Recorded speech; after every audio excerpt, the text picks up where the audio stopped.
Hello everyone. स्वागत है आप सभी का आपके अपने YouTube channel study with Sonal में। तो कैसे हैं आप लोग?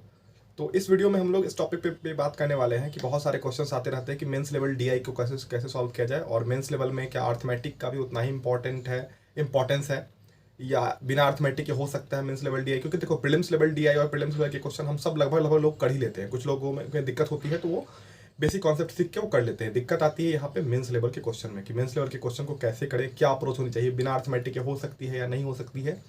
तो इन सभी टॉपिक पे एक एक करके बात करेंगे। 3 इंपॉर्टेंट आपको मैं टिप्स भी देने वाला हूँ इस वीडियो में, तो प्लीज़ वीडियो को लास्ट तक देखिएगा, ठीक है।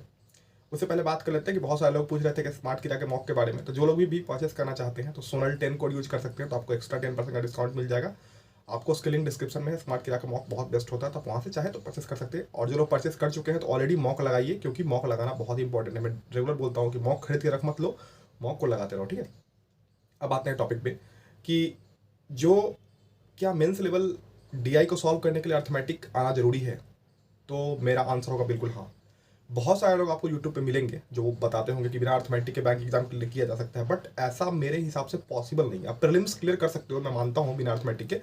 बट जो एक कोर टॉपिक होता है ना अर्थमेटिक का, जैसे कि ratio proportion, percentage, average, time and work, SICI, आप मेंस लेवल के आपने कभी डीआई सॉल्व किए होंगे तो आपको पता होगा कि अर्थमेटिक बेस्ड डीआई आती है और एक लेवल की होती है। कभी आप SBI PO के मेंस के मॉक सॉल्व करो, IPS PO के मेंस के मॉक सॉल्व करो, आपको उसका लेवल पता लगेगा। तो यदि आपकी अर्थमेटिक की ये टॉपिक अच्छी है ना, तो आपको आपके डीआई सॉल्व करने का अप्रोच ही बेटर होगा। अप्रोच आपका सबसे बेटर होगा। वो कैसे, मैं बता रहा हूँ। यदि आपके पास क्योंकि एग्जाम क्लियर करने के लिए जरूरी नहीं कि सिर्फ स्पीड ही हो हमारा या कुछ भी हो। और स्पीड हमारा कैसे आ सकता है, यदि हमारी अप्रोच बेटर नहीं होगी। सब बोलते हैं ना कि स्ट्रेटजी मैटर, ये मैटर्स मेनली होता है कि हमारा अप्रोच मैटर करता है कि हम किस अप्रोच के साथ क्वेश्चन को सॉल्व करते हैं। आपको पता है ना कि मेंस लेवल एग्जाम में सभी क्वेश्चन को सॉल्व नहीं किया जाता है, उसमें अप्रोच होता है। हमें उस अप्रोच किस चीज़ का, क्वेश्चन को पिक करने का, क्वेश्चन को सॉल्व करने का, जिस क्वेश्चन में हम लगे उस क्वेश्चन को कम से कम टाइम में सॉल्व करने का।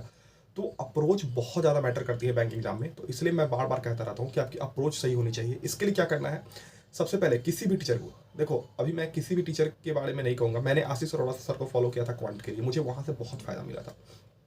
मैंने उनके प्लस प्लस की बहुत सारे उनके बैच देख रखा था मैंने, उनके आशीष सर के मेंस लेवल बैच के, जो ब्रेन स्टॉर्मिंग करके एक बैच आता था उस टाइम SBI PO के लिए। मैं वो बैच देखता था, क्योंकि देखो हार्ड क्वेश्चन आप सॉल्व करते किसी को देखोगे टफ क्वेश्चन, तो आपको इजीली क्वेश्चन आप वैसे ही सॉल्व कर लोगे। और वो भी आशीष सर का कोई कोई होता है जो आपको नहीं समझ में आएगा, बट आप उसको सही से ध्यान से देखोगे ना वीडियो को आराम से, मतलब कोई आपके ऊपर कोई और बात दिमाग में नहीं चल रहा हो, आराम से उनके वीडियोस को देखो तो आपको समझ में आएगा। एक प्रोसेस उनका होता है कि यदि उस टाइप के क्वेश्चन आप कर लेते हो ना, तो आप इजीली कर लेते हो। देखो, मैं ये नहीं कहूँगा कि आप उनको ही फॉलो करो, आप जिन भी टीचर को फॉलो करो सभी अच्छे होते हैं। मैं किसी भी टीचर की बुराई नहीं करना चाहिए, क्योंकि टीचिंग जो भी करते हैं गुरु, हम लोग को ऐसा संस्कार दिया जाता है कि जो गुरु होते हैं वो एकदम भगवान के समान होते हैं। जो आजकल हो रहा है एक टीचर दूसरे टीचर की, मैं इसमें नहीं पढ़ना चाहता हूँ, बट ये गलत है, नहीं होना चाहिए मेरे हिसाब से। आई थिंक सब अपना अपना बेस्ट दे रहे हैं, सब अपना अच्छा कर रहे हैं, तो किसी के फ्री PDF की बजा के नहीं बनाना चाहिए, ठीक है।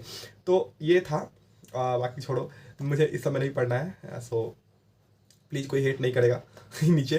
तो हाँ, तो मैं ये कह रहा था, आपको एक बार आप अर्थमेटिक के सारे कॉन्सेप्ट सीख लो अच्छे से, किसी भी टीचर से। सभी टीचर अच्छे हैं, कॉन्सेप्ट सीखिए। मेंस लेवल पे आप ज़्यादा फोकस करिए। अर्थमेटिक के सारे टॉपिक एक बार आप देख लीजिए मेंस से पहले, उसको अच्छे से प्रैक्टिस करिए उसके क्वेश्चन के।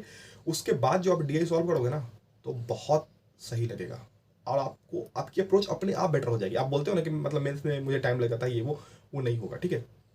आप बिल्कुल अपने अप्रोच को बेटर कर पाओगे सही तरीके से, और आपको फील होगा कि आप ना मेंस लेवल के में एक अच्छे मार्क्स स्कोर कर पा रहे हो, ठीक है। तो बस मेरा ये कहना था कि आप ना सबसे पहले अर्थमेटिक के सारे टॉपिक को अच्छे से कर लो, उसके बाद डीआई सॉल्व करो।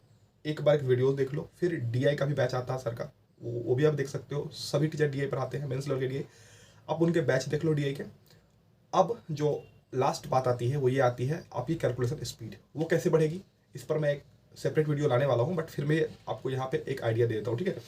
आपको स्क्वायर्स याद होने चाहिए 30 तक के, क्यूब्स याद होने चाहिए 20 तक के, 2 to 20 तक का भी टेबल याद है तो कोई दिक्कत नहीं, वहाँ तक आपका हो जाएगा, ठीक है। परसेंटेज टू रेशियो और ratio fraction to ratio, percentage to fraction और फ्रैक्शन टू परसेंटेज, ये आपको याद होना चाहिए, ठीक है। इतना आपको याद रहेगा ना तो आप इजीली करके ले जाओगे, आपको एकदम इजी लगेगा क्वांट।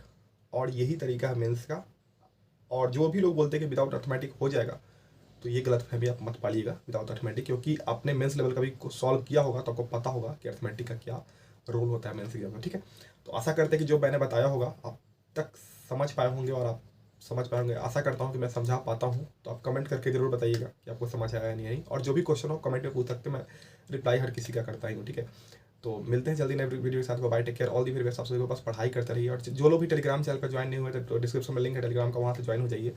मैं डेली क्विज करवाता हूँ टेलीग्राम पे जीए का, और मैं वीडियो भी वीकली अब लाने वाला हूँ आप सब लोगों के लिए। मैं एक तरीके से बताऊंगा कि मैं कैसे जीए को पढ़ता था और आपको कैसे पढ़ना चाहिए। ठीक है, तो बस मिलते हैं जल्दी नए वीडियो के साथ। Bye, take care, all the best. आप सबको बाय।